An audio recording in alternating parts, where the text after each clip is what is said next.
Good evening, everyone. My name is Javier Botana. I'm the superintendent of the Portland Public Schools.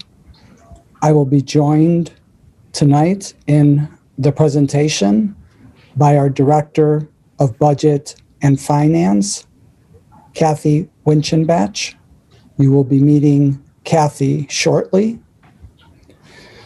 I would like to thank the Public Affairs Committee for hosting this public forum on our FY22 budget priorities. This event is a annual occurrence, and it is one of the rites of spring in that we begin our budget process with a forum for the public. Can you move to the next slide, Maureen, please? The theme for our budget this year is advancing equity. When we talk about equity, what we're talking about is making sure that those who have the least get the support that they need so that they're able to succeed. We're not suggesting when we use the word equity that everybody gets the same. Can you move on to the next slide, please? Our goals for tonight are to provide an overview of our budget, and that part of the presentation will be done by Ms. Winchenbach, and that really is to help our community understand how our budget works and what our budget looks like before we build in our priorities. Then I will provide an overview of our priorities, 3 different areas that we are focusing in on, and I will provide some details about what is in those priorities. And I'll try to explain how those priorities fit in with the larger strategic direction that we have as a district. Obviously, the fact that we're calling this budget one of advancing equity gives you a good idea of how it fits in with our larger strategic direction. But I'll do a little bit more framing of that when we get further in the presentation. Next slide, please, Maureen. So just a few assumptions. As we've put together this budget, there are some fundamental decisions that we had to make in terms of how are we thinking about next year. So the first assumption is that we will be back to in-person instruction 5 days a week for all of our students.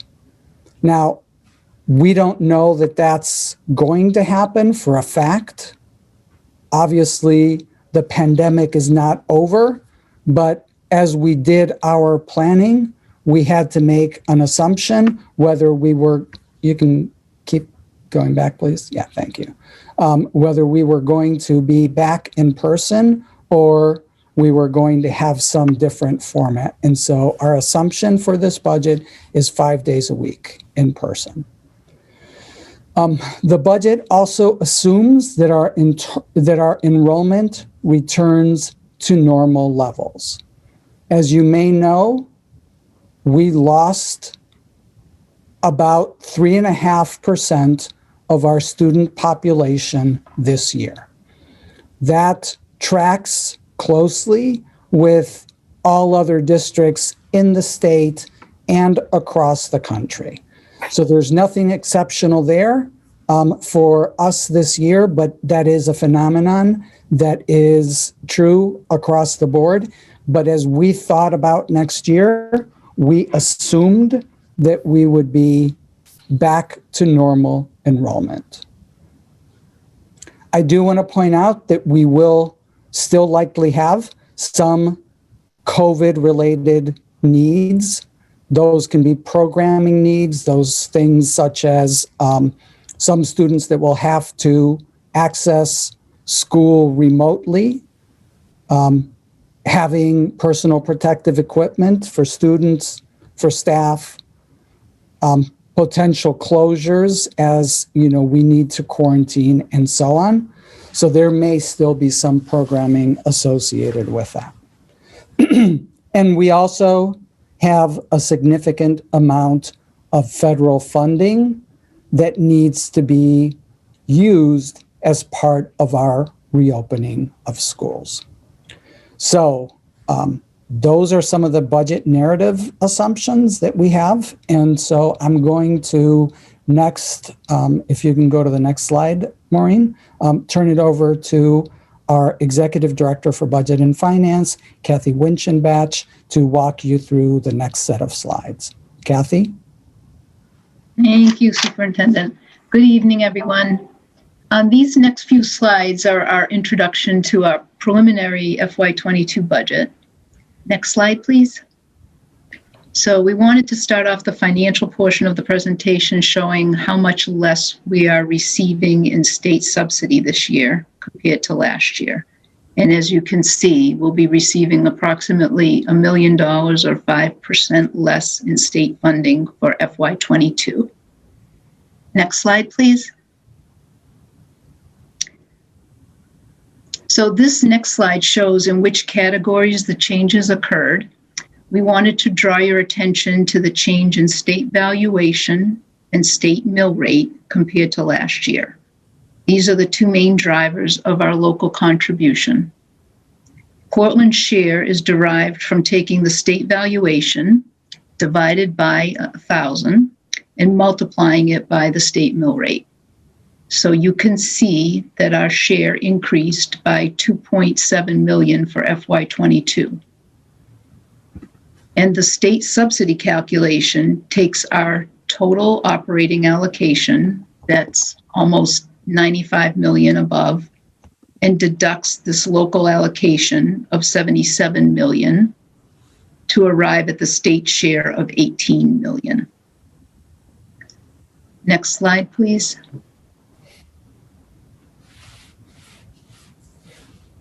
This slide shows the changes in the state valuation and the mill rate since 2018. And as you can see here, our state valuation has continued to increase. Fortunately, the state mill rate has continued to decrease in the last few years, and that's mostly due to the governor's commitment to funding education. If that hadn't occurred, if the mill rate had not gone down, our local share or expectation would have increased much more significantly. Next slide, please. Our state equalized valuation actually increased even more significantly in 2021, but the state uses the lesser of the state valuation or a previous 3-year average. So in our case, the 3-year average was lower at $9.7 billion than the actual state equalized valuation of $11 billion for 2021.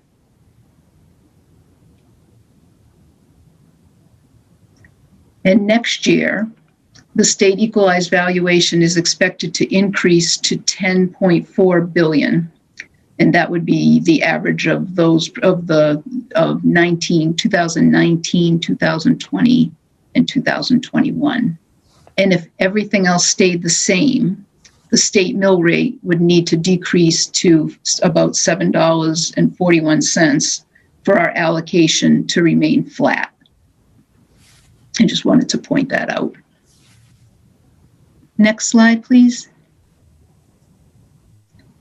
So this slide shows our latest, but not our final, FY22 baseline budget. It shows a $2.4 million change in our personnel budget. This includes our cost of living adjustments, retirements, and any benefit cost changes for both our bargaining and our non-bargaining groups. The non-S&B budget is that portion that's not related to salaries and benefits, but it does include stipends and differentials. And so far, it has decreased by $315,000 from FY21. And then the last component of our total expenditure budget is debt service, and that's expected to increase by $1.1 million. So this all reflects a 2.7 increase in our total expenditure budget. And on the revenue side, which is the second section, we have a state subsidy. We have our state subsidy, and that's included in the non-tax revenue figure.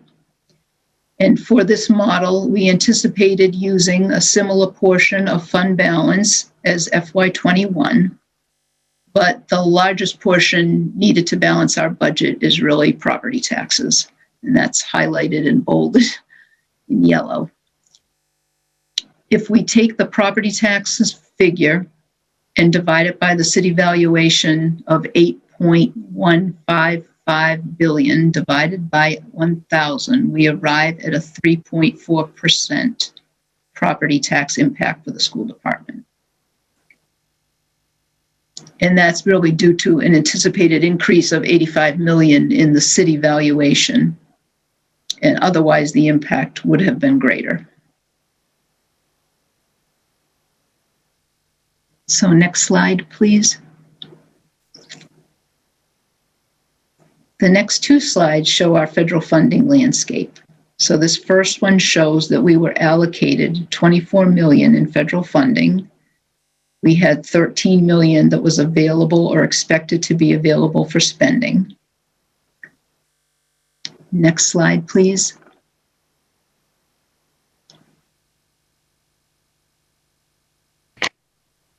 And this slide shows that of the SSERF 1 and SSERF 2 funding of $8.6 million that is expected to be available, we're expecting to annually fund about $1.35 million of our custodial budget in both FY22 and FY23.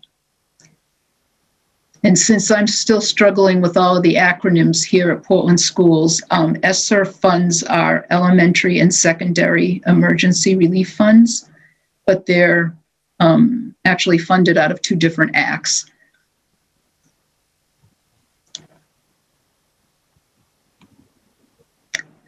And so I believe I'm be turning this back over to the superintendent to continue the presentation. Thank you. Can you go back one slide, Maureen, to just point out for the, no, the next slide, please. Yeah, to point out to the public that we funded these custodial positions out of federal funds this year already. And so this is that we're projecting to fund them again next year and the following year as well. Okay, thank you. You can go to the next slide, Maureen. So I'm going to transition into talking about our priorities for next year. And as I mentioned at the start, we've organized these into three different themes or categories. The first one is advancing equity in the Portland Public Schools. And so that, as I said at the beginning, is our overall theme for our budget this year.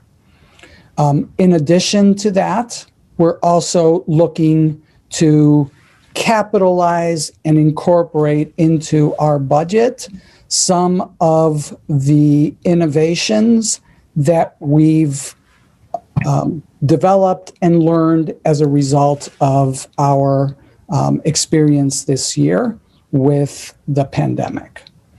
And then the last area is to focus on the recovery and acceleration of learning with our students. Just making sure that we make up for what students have missed this past year. Next slide, Maureen. Thank you. So let's talk a little bit about advancing equity. What I'm going to do, you can go to the next slide, Maureen, is talk about the specific areas under this budget priority that we are looking to support. And then after I go through all of them, I'll walk through what the total cost of those different areas is.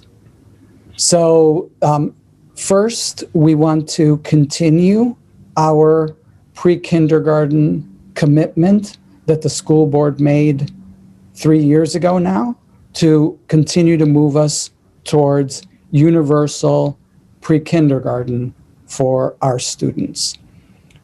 That also includes reducing barriers.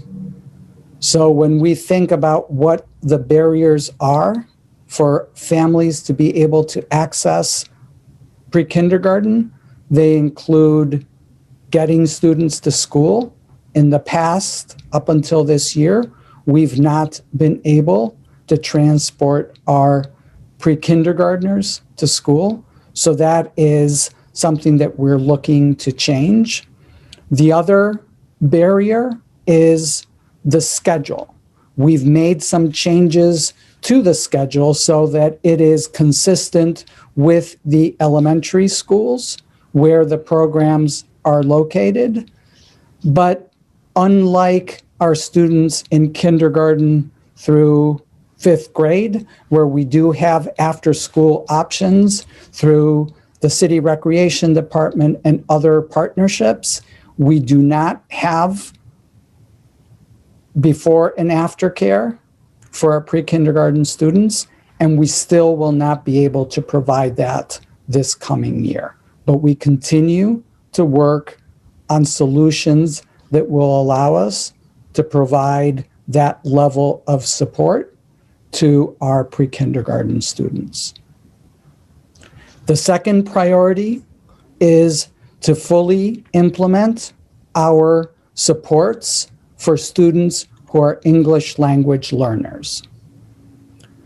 This is something that we call the LAU plan, and we've had this LAU plan was approved last year, and we were able to only do very small parts of that plan in our budget last year and some more this year as a result of COVID. The plan includes providing heritage language support, so support in students' native language in the early grades. It includes having a stronger system of collaboration between our teachers who work with students who are English language learners and the mainstream classroom teachers. So part of what is in our budget is the additional positions to enable people to have the caseloads that allow them to push into regular classrooms and collaborate with general instruction teachers on how to support the English language learners in our classrooms. It's important for everyone to understand that about a quarter of our students, 1 in 4, are English language learners. So it's a very significant part of our student population, and one that without additional supports is not going to be able to realize their potential in our classrooms. And that's why that is a major priority for us. It also includes things like helping our coaches and specialists become specialists in working with students who are English language learners by going to school and getting the credentials that our teachers who work with students who are English language learners hold. The next area is advancing some of our key curriculum efforts. We've been working with members of our Native community, with members of our Black community on the development of Wabanaki and Africana studies. So that is studies about the Black experience in the U.S. and the world experience of people of African origin. We are also continuing our work around math and literacy, which is really at its core equity work, because it's about elevating expectations for all of our students and supporting them in ways that are differentiated to where they are in the continuum of learning. We've had a team working on the development of a science, technology, engineering, and math plan. And so we have specific initiatives around how to make our science instruction stronger at all levels, starting with the elementary grades. And so that's our STEM plan implementation. And we've also been working on developing a way for us to measure the progress that our students are making and being able to use that information on an ongoing basis to support teachers in their work. And so that's what we call the development of a formative assessment strategy. Next, we released last week a study that looked at the experience of our diverse staff in our schools. As a school district, we've been working for a number of years to increase the representation of students of color, of educators of color, to enhance the experience of our students. We've learned through the research project that there are significant holes in our support structure for those educators. And so a big part of what we're proposing to do in our budget is to put in place supports that will fill some of those gaps. Can you move to the next slide, Maureen?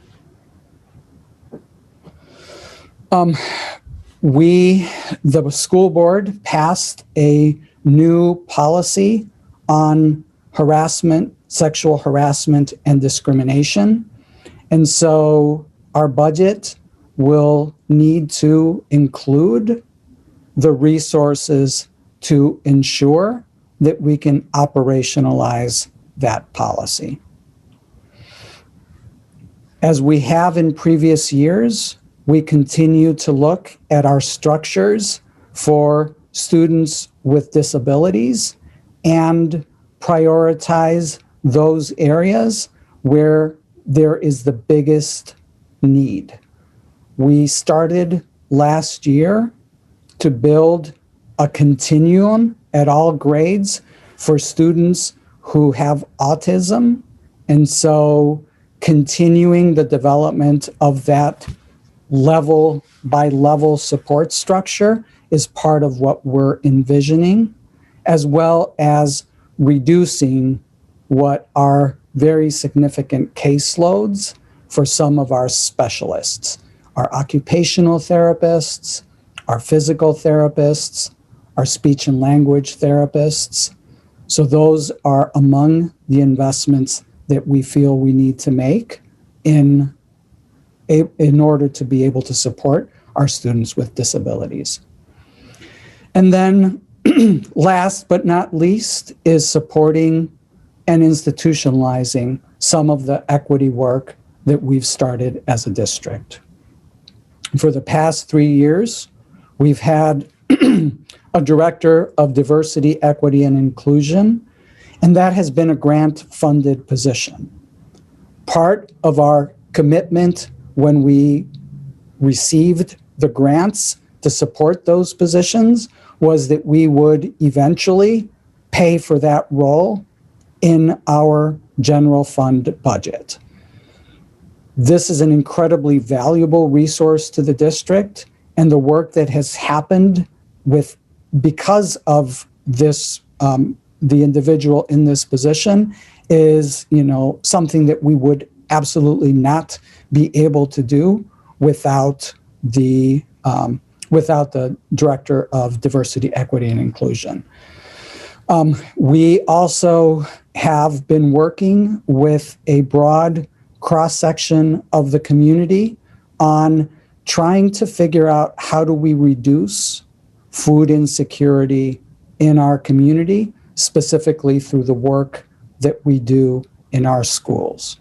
And so among the things that we are looking to include in our budget are some of the prioritized investments from our Food Fuels Learning partnerships. Next slide, Maureen. So this gives you an idea of what all of these different things could potentially cost. And so item by item, you can see the overall costs associated with each of these initiatives. We will, when we begin this process next week, we will have selected the prioritized investments from this list, and that's what I will be presenting to the board. And we will also have the detail underneath that. So for the school board members that are here, you've seen many of these and the detail underneath them in presentations that we've made as we've been working our way towards bringing you a budget. So you've seen what is underneath the pre-K expansion, the LAO implementation, the curriculum investments, the diversity and inclusion efforts, and so on. And so these are the sort of sums of those different programmatic investments that we have been discussing with you over the past few months. Next slide, Maureen. So next is the section where we're prioritizing integrating some of the things that we've learned and have piloted this year. Next slide, please. So these include expanding and institutionalizing our outdoor learning efforts. We made a significant move at the beginning of this year to outfit our schools and to support our teachers in using outdoor instruction. And so this is an opportunity to institutionalize and strengthen that work going forward. We've also made significant investments in technology. Remote learning has pushed all of us to learn many new things, and there is significant value in some of the things that we've learned along the way. And so we're looking to make the types of investments that will allow us to support the use of technology for teaching and learning with our students. One of the things that we did this year, leveraging our federal funding, was to establish standing in-school substitutes, people that would be the very first substitutes in every building and that would otherwise be available to support the work that's happening in schools. That has been a rousing success in our schools. And so one of the top priorities for our principals when we talk about what are some of the things that we would want to continue And so that is a structure that we would like to see continued into next year.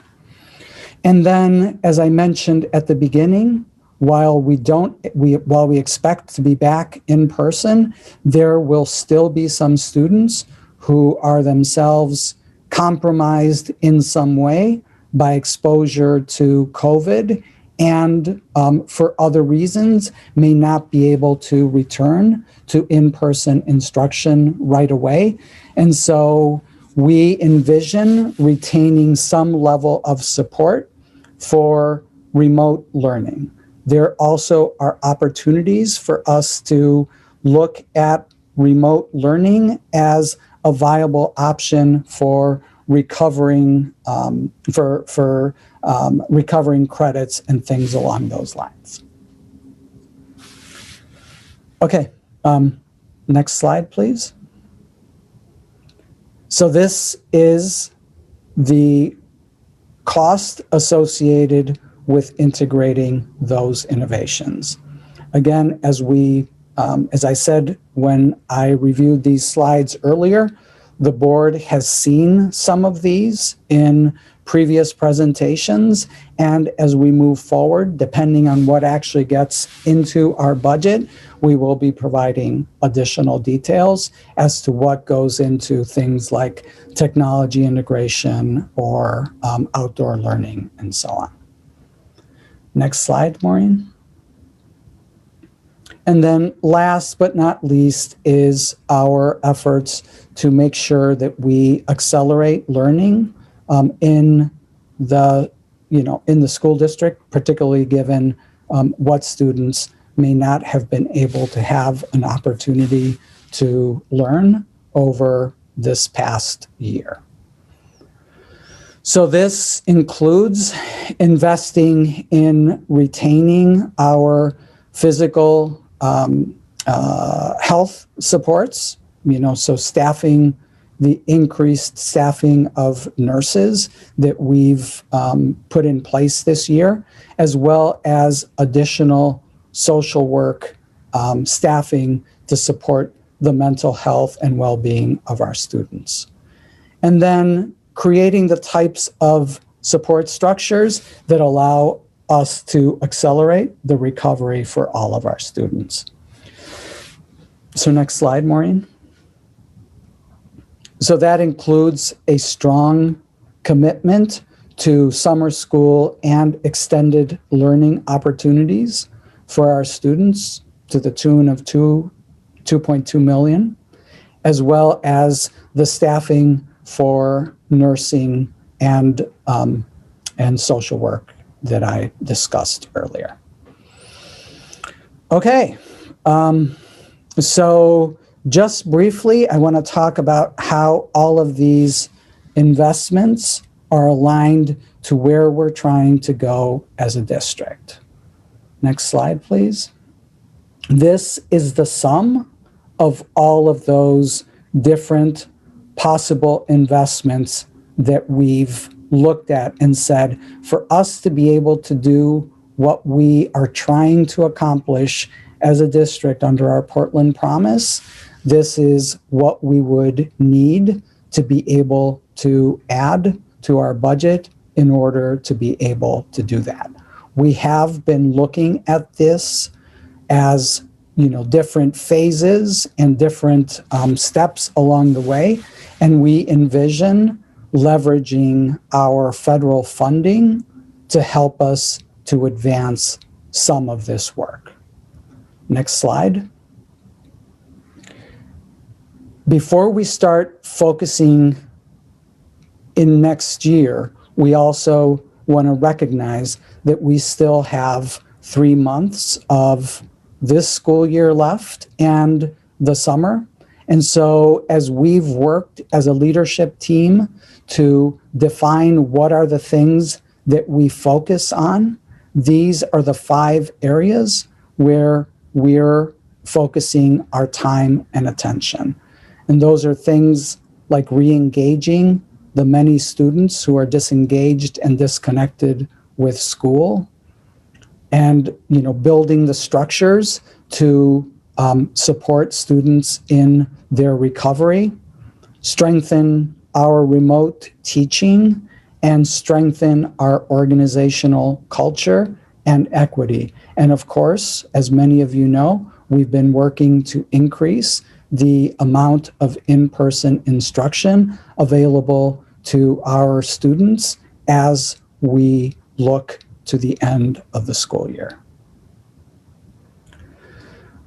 Many of you are familiar with this. This is our graphic about the Portland Promise, our district's strategic plan.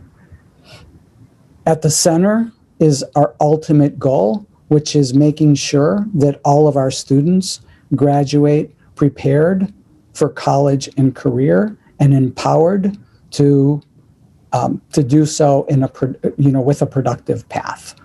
To do that, we have focused our work around achievement, making sure that students have the knowledge and skills, whole students, making sure that students have the dispositions, and people is, ensuring that the staff that we have is, supported and able to do the work that we're asking them to do. In our original conception, we had equity as a separate goal. As you can see on the next slide, the new version of the Portland Promise graphic, which we're unveiling as part of this discussion today, has equity at the center because we've learned that it cuts across all of those other goals. And so as we think about all of those investments that I described earlier, we think of those as cross-cutting investments that in some way all advance our equity work as a district. So next slide. So when we think about those different priorities that we discussed earlier, we can also pinpoint how each of those helps to advance our whole student goal, our achievement goal, or our people goal. And Maureen, next. So that's the essence of what we are trying to do. As we wrap up and start to answer the questions that are in the Q&A, we wanted to just give you an idea of what some of the parameters are for our budget calendar. So these are some of the requirements that are built in terms of steps, which include my budget presentation, which is scheduled for next Tuesday, a week from tomorrow. And then all of the other pieces are also built into our overall budget calendar. Next slide. And then these are the high-level key dates along this process for passing a budget. So after tomorrow, after next week with the launch of the FY22 superintendent's budget, it will eventually, it will go through review by the school board, and it is planned to be voted on a final version of it by the school board on April 13th. We will also engage with the city council with a minimum of 2 finance committee meetings, joint finance committee meetings of the school district's finance committee and the city's finance committee. And that is scheduled to be voted on by the city council on May 17th. And then the referendum for the public to vote on the proposed budget as approved by both the school board and the city council is scheduled for June 8th. And that concludes my presentation. All right, thank you so much, Superintendent. Thank you so much for the presentation and for all the team. I would like just to remind some of our attendees who just joined the public forum, then we won't be able to take any public questions. So we inviting you to write your question on the Q&A boxes. So the superintendent will be able to answer those questions. Thank you so much. Okay, I think Superintendent, now we can go and see some of the questions on the box. If we can go over each questions and get your answer for that. So the first question that I see is, why is there an assumption of regular in-person schooling during the pandemic? Is this final or just a guess? You know, as I mentioned earlier, we obviously don't have a crystal ball, so we don't know what the conditions will be in September. But as we built this budget, we built it on the assumption that we would be in person. Obviously, we are also looking at improving conditions. We're looking at the vaccination availability. And so those data points are helping to inform that decision. But, you know, I would call it an educated guess. But, you know, clearly we don't know what is going to be on the horizon, you know, August and September of next year. So the next one is explaining slide 11, the difference between funding and available. So Kathy, do you want to take that one, please? Maureen, can you go back? I can. Yep.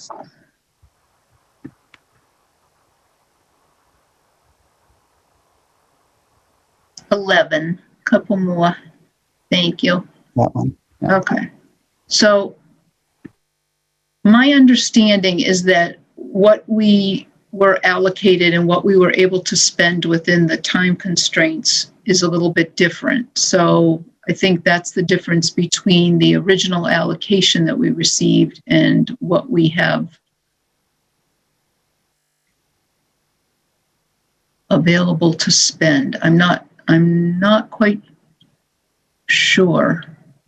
The SRF 1 and the SRF 2, I know that is definitely available for spending in FY22 and FY23.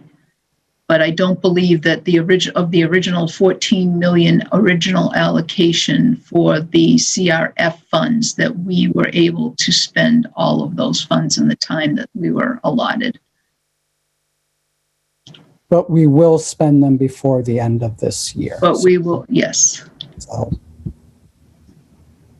they extended the time that we could actually spend the money. So now we are. That balance, this slide is showing everything that we have to spend this year, of which we expect to spend the totality of the CRF funding, and then what's left for the following year, of which, if you look at the next slide, Maureen, that matches up with those numbers.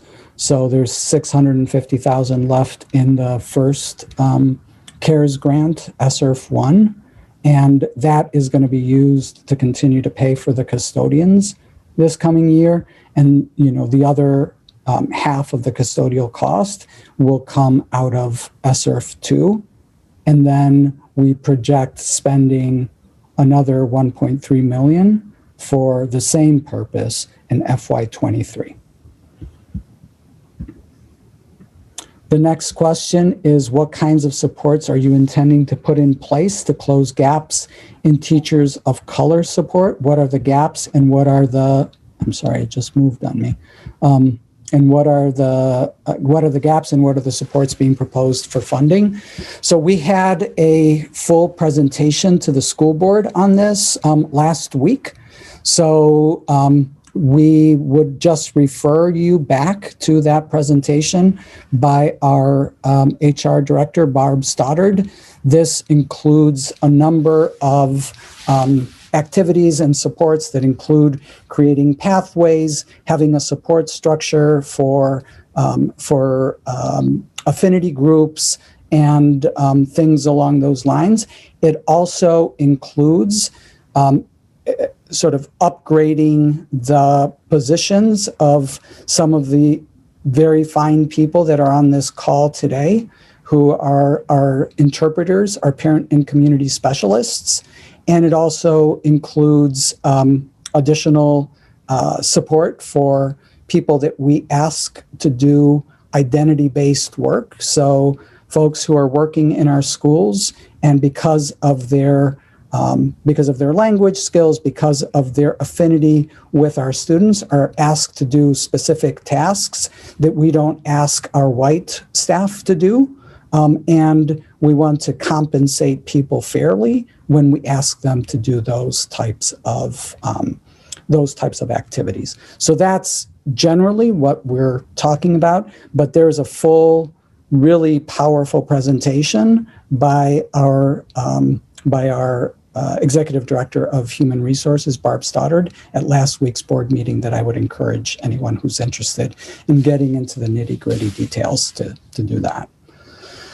The next one is, in addition, can you expound, wait, no, it moved. Remote Academy is not offered to 10th through 12th graders. How do you plan to address their needs? Is your assumption of full-time student attendance is not a reality?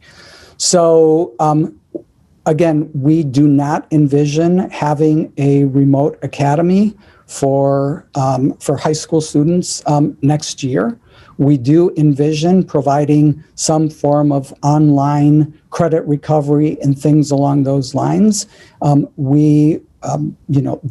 It's super complicated to be able to offer a remote academy in the variety of courses that are available in the high school setting. So we are not envisioning and are not, when we look at what's included in our budget assumptions, we are not assuming that we will have a remote academy per se in the same way that we would for students in the lower grades, where it's much simpler because you can have, 10 fifth grade students who are assigned to a single teacher. And if you had 10, 11, and 12th grade students, they could potentially need, 40 different classes. So,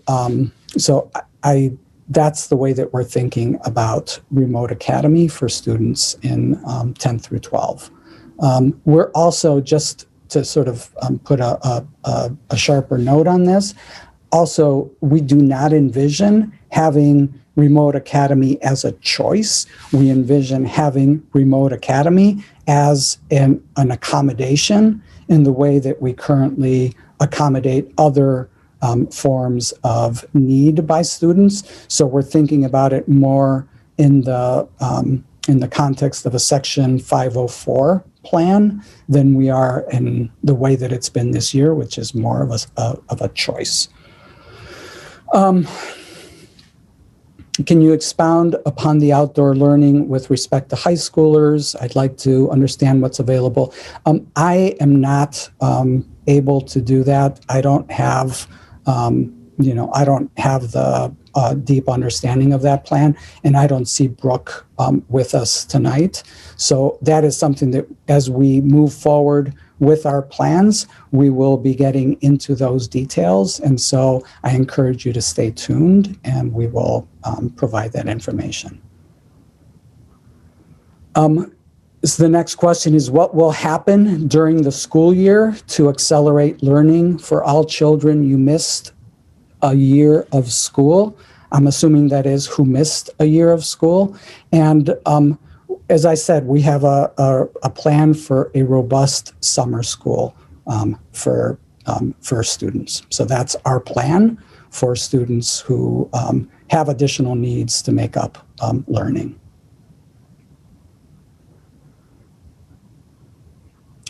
I'm not going to bother to answer that next question.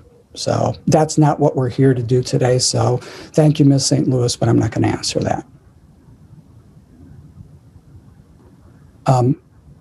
Please make sure the enrollment history, got you, Mr. Scharf. We'll do that as we always try to do. Are you suggesting that the budget could be another $8 million beyond the baseline? that is what I'm suggesting. I'm not saying that's what's going to be in the budget, but when we quantify all of the things that we believe we need to put in place, those are the things, and it totals around $8 million. We will be bringing a budget to the board next week that incorporates some, but not all of those investments. Mm-hmm. Superintendent, can you hold for a minute, please? I just want to encourage the interpreter to tell the other on the interpreted room, if they need, if they do have a questions, they can write the question on their own languages. So we can translate that and be able to answer as well. Yeah, thank you, Ms. Bondo. Thank you. And the last question that no, there's more. What do you expect to spend the CRF funding on? We have a slide that we provided to the school board back in January that details all of that. So, Ms. St. Louis, we would be happy to send you that slide. And we'll also post it, as part of the materials for this meeting for anybody else who's interested in that.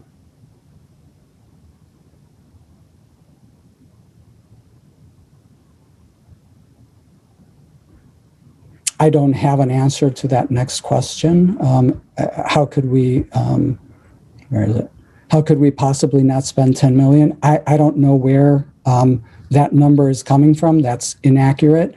And then in terms of breaking down the amount of CRF funding that will be spent on 10th to 12th graders getting back into school in person, that is a work in progress right now.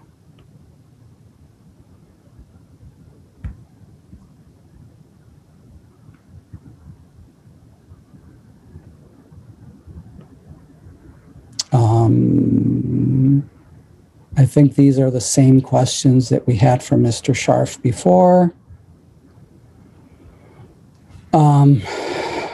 How are you planning to implement Indigenous and African studies in the curriculum? How are you going to make sure that all teachers are following this accordingly? We have two work groups that have been meeting for the better part. The Wabanaki, the Indigenous Studies work group has been meeting for a longer period of time. The Africana Studies work group started meeting this year, and they're developing the curriculum and working on the implementation plan as well.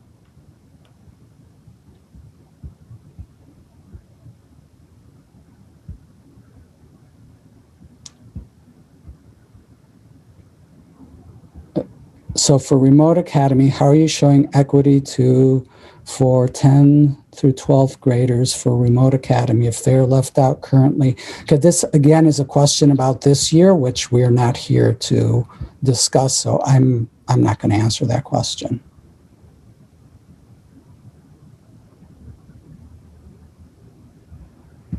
The next question is, last year, the school year ended early to accommodate Sun School. Do you know if that will happen again this year so that summer school can start early? Our plan is not to start early this year. It's to have a robust summer school, but to actually, finish our year, assuming that all of our current conditions continue to hold. And then, so we won't have Sun School per se, we will have a robust summer school and extended learning opportunities into the following year.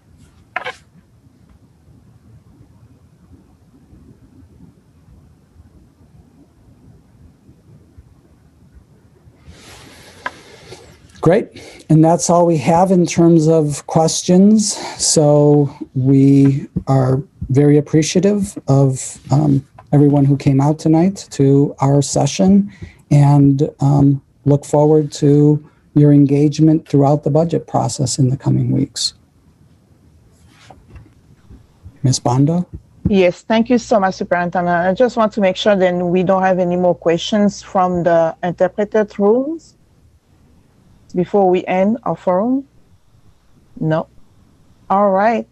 Okay, thank you so much for the presentation, and thank you so much for the hard work for from all the teams, and especially from the multilingual and all the interpreters to doing what you have done today. And just want to say thank you for the general public to have participated. So now is the budget season, so we have more coming up from the superintendent to be able to go over the budget. So I think it's over, but I don't want to end that because today is March 8th. I just want to say happy International Women's Day for all amazing women up there. And I wish you just a great night. And thank you so much and good night. Thanks. Bye-bye.